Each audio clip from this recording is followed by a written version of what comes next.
Hello दोस्तों, राधे राधे। मैं सूरज कुमार स्वागत करता हूं आप लोगों का आपके अपने इस प्यारे से यूट्यूब चैनल जिसका नाम है द ग्रोथ फाउंडेशन।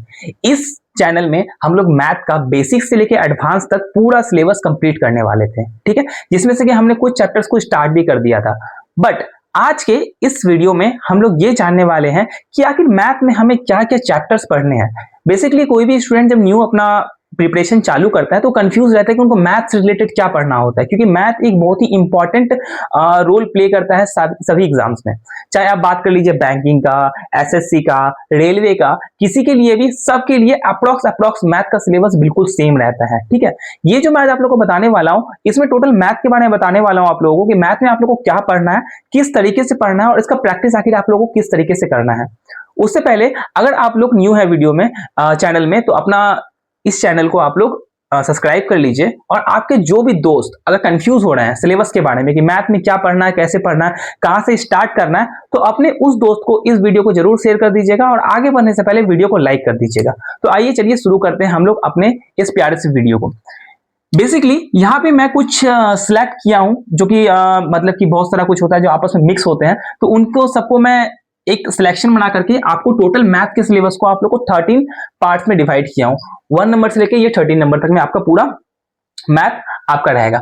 आपका जो ये मैं बोलूं 1 नंबर, 2 नंबर और 3 नंबर, आखिर ये क्या है?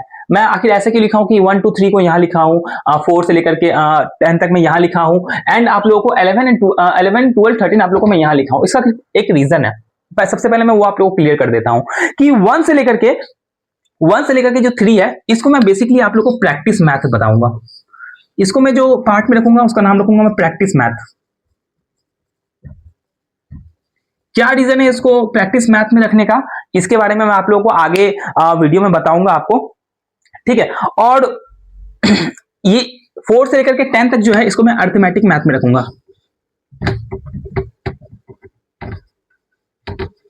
अर्थमेटिक मैथ में रखूंगा आप लोगों को मैं 4 से लेकर के 10 तक में। वापस से सेम, ये क्या रीजन है आपको मैं वो बाद में बताऊंगा। और ये 13 से लेकर के 11 से लेकर के जो 30 है इसको मैं डाटा एफिशिएंसी में रखूंगा, ठीक है। तो अभी कंप्लीटली मैं आप लोगों को इस वीडियो में इन सारे टॉपिक्स में क्या टॉपिक कैसे पढ़ना और कौन सा टॉपिक में क्या क्या मैथ्स आते हैं आप लोग को वो बताऊंगा, और साथ ही साथ में इनका वेटेज क्या रहने वाले एग्जाम्स में वो भी मैं आप लोगों को बताऊंगा। ओके, तो सबसे पहले ये जो 3 टॉपिक आपको दिख रहा है, quadratic equations, number series and simplification and approximations. सबसे पहले मैं बात करूं क्वाड्रेटिक इक्वेशन में, तो आप लोग बचपन से ही अपने क्लासेस में, स्कूल्स में, कॉलेजेस में इक्वेशन के बारे में पढ़ते आते रहे होंगे, जहां पे एलएचएस आरएचएस दिया हुआ रहता है, इक्वेशन एक बना हुआ रहता है, उन्हें हमें बैलेंस करना पड़ता है। ये वही चीज है, यहां भी वही चीज है, बस यहां पे आपको थोड़ा सा स्टैंडर्ड रूप में मिलेगा ये, ठीक है। सेकंड नंबर में आता है नंबर सीरीज, बिल्कुल वही नंबर सीरीज जो आप लोग बचपन में पढ़ते थे, नंबर सीरीज जो क्लास 4 में, 5 में, 6 में जो नंबर सीरीज पढ़ते थे, वही नंबर सीरीज यहां पे भी है आपका। थर्ड नंबर में सिंप्लीफिकेशन एंड अप्रोक्सीमेशंस, इसमें आपको क्वेश्चन में लिखा हुआ था कि अप्रोक्स वैल्यू निकालिए, या तो फिर सिंप्लीफिकेशन करके आप सिंप्लीफिकेशन में आप बताइए कि इसका वैल्यू क्या होगा। सेम ये भी इसी तरीके से होता है, क्वाड्रेटिक इक्वेशन की तरह एलएचएस आरएचएस दिया हुआ रहता है और इसमें आपको निकालना पड़ता है सेम। तो ये तीनों ऐसा मैथ है जो आप लोग बचपन से हम लोग सबको पढ़ते हुए आ रहे हैं, ठीक है। लेकिन इस मैथ में अब हम लोग को एक्स्ट्रा प्रैक्टिस का जरूरत पड़ रहा है इसमें, ठीक है। अब नेक्स्ट में हम लोग आते हैं, ये अर्थमेटिक मैथ्स है, इसमें आप लोग को थोड़ा सा अच्छे से पढ़ना पड़ेगा। इसका आपको पूरा बेसिक से लेकर के एडवांस तक में पूरा मैथ आपको इसमें पढ़ना पड़ेगा, पूरे टॉपिक्स को अच्छे से पढ़ने पड़ेंगे इसमें सबसे पहला आता है परसेंटेज। परसेंटेज मैं अपने चैनल पे ऑलरेडी परसेंटेज आप लोग को पढ़ाया हुआ हूं, आप लोग वहां से जाकर के देख सकते हो। दूसरा है प्रॉफिट एंड लॉस, मैं प्रॉफिट एंड लॉस भी आपको अपने चैनल पे कंप्लीट करवा दिया हूं, आपको प्लेलिस्ट मिल जाएगा, उस प्लेलिस्ट में जाके आप लोग चेक कर सकते हैं। प्रॉफिट एंड लॉस में बिल्कुल भी वही कि कोई सामान बेचा, कोई सामान खरीदा तो उसका क्या वैल्यू रहा, उसका सीपी क्या रहा, एसपी क्या रहा, प्रॉफिट क्या रहा, लॉस क्या रहा, उसी के टॉपिक में आपको बात करना है। थर्ड में आ जाएगा time and work. Time and work में कि कितना टाइम किसी वर्क को करने में लगता है, कि 4 आदमी किसी काम को इतने दिन में करता है तो 3 आदमी उस काम को कितने दिन में करेगा। सेम इसी तरीके से ए किसी काम को इतने दिन में कर रहा है, बी किसी काम को इतने दिन में कर रहा है, तो सी और ए और बी मिलकर के उस काम को कितने दिन में करेगा। ये वही है टाइम एंड वर्क। अच्छा, ये टाइम एंड वर्क में ही एक टॉपिक और इंक्लूड रहता है, पाइप एंड सर्टेन। बहुत कोई उसको अलग बताते हैं, लेकिन pipe and certain and time and work इसका कंसेप्ट बिल्कुल सेम है, दोनों बिल्कुल सेम मैथ है, ठीक है। इसमें आपको घबराने की कोई जरूरत नहीं है कि ये मैथ अलग है या वो मैथ अलग है, आपको इसमें टेंशन लेने की जरूरत नहीं है, ठीक है। 7th चैप्टर जो है आप लोग का वो रेशियो का रहने वाला। अब रेशियो का चैप्टर क्या है, रेशियो का चैप्टर बहुत ही इंपॉर्टेंट चैप्टर यहां पे हो जाता है, क्योंकि रेशियो एक ऐसा चैप्टर है जिसके यूज से हम लोग बाकी सारे चैप्टर्स में हम लोग रेशियो का इस्तेमाल करने वाले हैं। हम लोग अधिकतर समय में ऐसे होता है कि शॉर्टकट जो हम लोग ढूंढते हैं तो शॉर्टकट हम लोग को रेशियोज के रूप में हम लोग को मिलने वाला होता है। ठीक है, शॉर्टकट जो है वो रेशियोज के हम लोग रूप में तोड़ने वाले होते हैं, चाहे वो एज वाले क्वेश्चन हो उसको भी हम लोग रेशियो में तोड़ने का कोशिश करते हैं, चाहे हम लोग के पास प्रॉफिट एंड लॉस हो उसमें भी हम लोग रेशियो का इस्तेमाल करते हैं, परसेंटेज हो उसमें भी हम लोग रेशियो का यूज करते हैं। और रेशियो का यूज में किया भी अपने वीडियोज में, आप लोग जाकर के देख सकते हैं। बहुत ही इंपॉर्टेंट चैप्टर बन जाता है यहाँ पे रेशियो का चैप्टर, ये वेरी इंपॉर्टेंट चैप्टर बन जाता है यहाँ पे। रेशियो का बहुत इंपॉर्टेंट चैप्टर होता है, इसका वेटेज काफी सही रहता है, क्योंकि हर क्वेश्चन में आपको रेशियो लगभग मिलेगा ही। ठीक है, आगे मैं बात करूं तो आपको बनने वाला है speed time and distance. Same वही स्पीड टाइम एंड डिस्टेंस में आपको एक और टॉपिक आपका रहेगा, वो स्ट्रीम, बोट एंड स्ट्रीम का रहेगा। ठीक है ना, कि up stream and down stream वाला जो बोट रहता है, कि बोट को रहता है उसको बहते हुए पानी में, पानी के ऑपोजिट डायरेक्शन में, पानी के सेम डायरेक्शन में जो हम लोग बोट जब चलता है तो उसका क्या स्पीड रहता है, कितना समय लगेगा। तो स्पीड टाइम एंड डिस्टेंस वाला क्वेश्चन इसी में रहने वाला है। ठीक है, सेम इसी में रहता है वो ट्रेन वाला क्वेश्चन, सेम इसी में रहता है कि वो कार वाला क्वेश्चन, सेम इसी में रहता है कि बाइक वाला क्वेश्चन, सेम सब टॉपिक्स इसी में होते हैं। ठीक है, इसलिए स्पीड टाइम एंड डिस्टेंस, ये जो आपको मैं 4 से लेकर के 10 तक में लिखा हूं, ये बहुत ही बड़े बड़े चैप्टर्स हैं, इसमें आप लोग को ध्यान से पढ़ना होगा। बहुत ही इंपॉर्टेंट चैप्टर्स है और ये बहुत बड़े बड़े चैप्टर्स है इसमें। ठीक है, तो ये आपको स्पीड टाइम एंड डिस्टेंस का हो गया। उसके बाद एवरेज का आपको क्वेश्चन पूछने वाला होगा। ठीक है, एवरेज के क्वेश्चंस किस तरीके से रहते हैं कि ठीक है, क्लास में इतने स्टूडेंट्स हैं जिनका वेट इतना है। ठीक है, अगर और उसमें टीचर भी इंक्लूड है, अगर टीचर के वेट को हटा दिया जाए तो एक पर्टिकुलर वेट दिया होगा कि क्लास का वेट इतना हो जाता है, तो टीचर का वेट क्या होगा। इस तरीके के क्वेश्चंस इसमें आते रहते हैं speed time and distance, sorry इस एवरेज वाले क्वेश्चंस में। ठीक है, उसके बाद मेंसुरेशन आपका आएगा। मेंसुरेशन वही जो आप लोग बचपन से पढ़ते रह रहे हैं, साइन थीटा कॉस थीटा, वो आपको आने वाला है इसमें। ठीक है, उसके बाद मैं बताऊं तो डाटा इंटरप्रिटेशन का रहने वाला क्वेश्चन, जिसमें कि आपको एक ग्राफ दिया हुआ रहेगा या तो फिर एक डाटा दिया हुआ रहेगा, उस डाटा के बेसिक में आपको एवरेज निकालने बोलेगा, उस डाटा के बेसिस में आपको किसी दो डाटा का आपको रेशियो निकालने बोलेगा, किसी दो डाटा को कंपेयर करने बोलेगा। इस तरीके के क्वेश्चंस इस डाटा इंटरप्रिटेशन में रहने वाले होते हैं।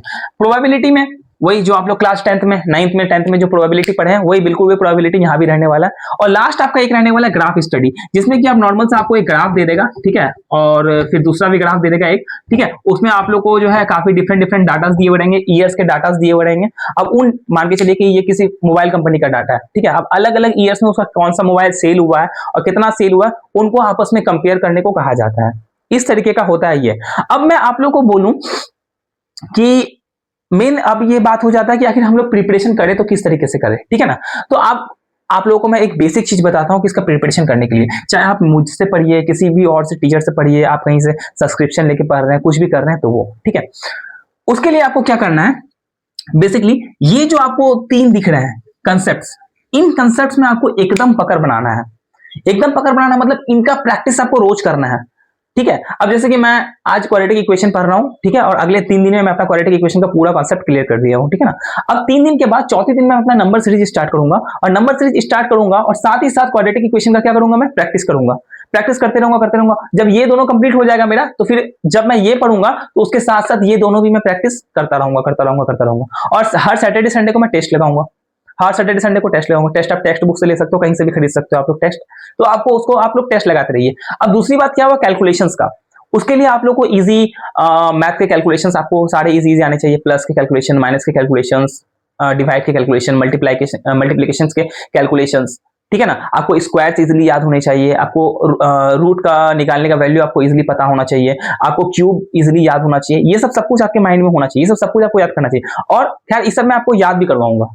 ठीक है, ये सब मैं आपको याद भी करवाऊंगा अपने इसी चैनल पे। ठीक है, उसके बाद परसेंटेज के चैप्टर्स, इन सब सारे चैप्टर्स को आपको क्या करना है, डिटेल में पढ़ना है, एकदम डिटेल में, क्योंकि ये सारे बहुत कोई ऐसे होंगे जो पढ़े नहीं होंगे। ठीक है, तो इन चैप्टर्स को आपको बहुत ही डिटेल में पढ़ना है और इनका प्रैक्टिस बहुत ज्यादा करना है आप लोगों को। पहली बात तो प्रैक्टिस ज्यादा करना है, दूसरा ये देखना है कि आपको टाइम ज्यादा कहां लग रहा है। जहां भी टाइम ज्यादा लग रहा है उस चीज को आप लोग कम करने का ट्राई करोगे और कोशिश करोगे कि उस चीज को आप लोग वहां पे जो टाइम ले रहे हो आप लोग कैलकुलेशन में ले रहे हो या फिर समझने में ले रहे हो क्वेश्चन को, उसको कम करने का आप लोग टाइम कम लेने का उसमें आप लोग कोशिश करोगे। ठीक है, और ये ज्यादा हार्ड नहीं होता, इसमें आप लोग थोड़ा बहुत भी आप लोग मतलब देखिएगा, पढ़िएगा थोड़ा बहुत, तो आपको समझ में आ जाएगा। ठीक है, अब करना क्या है, जितने भी टॉपिक्स को पढ़िएगा, जैसे कि अब मैं मान के चलता हूं क्वाड्रेटिक इक्वेशंस, वापस आ जाता हूं मैं क्वाड्रेटिक इक्वेशन में। अब क्वाड्रेटिक इक्वेशन में होगा क्या यहाँ पे कि मान के चलिए मैं क्वाड्रेटिक इक्वेशन 3 दिन में कंप्लीट कर लेता हूं, 3 डेज में मैं कंप्लीट करता हूं। ठीक है, अब 3 डेज में कंप्लीट करने के बाद क्या करना है मुझे कि इसके मुझे टेस्ट देने हैं। ठीक है, इसके टेस्ट देने आपको मान के चलिए कि 20 नंबर के टेस्ट दिए या फिर 30 नंबर के, 50 नंबर के, 100 नंबर के, जितना भी आप लोग टेस्ट दे रहे हैं, ठीक है। Same negative marking 1/3, negative marking कितना रखना है, 1/3 रखना है, ठीक है। चाहे आप कहीं से टेस्ट लेके टेस्ट दे रहे हो या फिर खुद से कहीं से पीडीएफ वगैरह से, बुक से, कहीं से भी टेस्ट दे रहे हो आप लोग। तो अब इसमें तब तक टेस्ट देना है जब तक कि आपका 85% से ऊपर मार्क्स ना आ जाए। अगर इसका 85% से जब भी ऊपर मार्क्स आ गया आप लोगों का नेगेटिव वगैरह कट के, तो अब ठीक है, अब इसको सिर्फ संडे या फिर महीने में 2 बार सिर्फ तभी इसका सिर्फ आप टेस्ट देना, मतलब ये चैप्टर आपका बहुत ही अच्छे से क्लियर हो चुका है, ऐसी बात हुई। और उसी तरीके से अब जैसे कि ये दोनों आप लोग कर लिए, तो सेम अब इसमें भी क्या करना है आपको, वही 85% से ऊपर लाना है, उसका प्रैक्टिस करते रहना है। 85% से जैसे आपका ऊपर आ गया तो सेम अब इसको संडे आप लोगों को रखना है इसका टेस्ट। उसके बाद क्या करना है आप लोगों को कि मंथ में 2 बार आपको इसका टेस्ट रखना है। जब ये सब सारे बन गए तो इन सब सारा का आपको कंबाइंड टेस्ट भी मिल जाएगा, वो कंबाइंड टेस्ट भी देना है। टाइम आप लोग कितना लग रहा है, देखिए मैथ ये सब जो होते हैं वो हार्ड नहीं होते हैं, मेन चीज होता है कि टाइम मैनेजमेंट करना, किस तरीके से आप टाइम मैनेजमेंट कर पाते हो, ठीक है। तो इसी तरीके से सबका प्रैक्टिस करना है। हर मतलब टॉपिक का आप लोगों को कम से कम 200 से लेकर के 500 क्वेश्चन आप लोगों को सॉल्व करना है। हर टॉपिक का 200 से 500 क्वेश्चन सॉल्व करना ही करना है, तब आपके दिमाग में क्लियरिटी रहेगा, आपको कंसेप्ट अच्छे से समझ में आएगा। आया समझ में?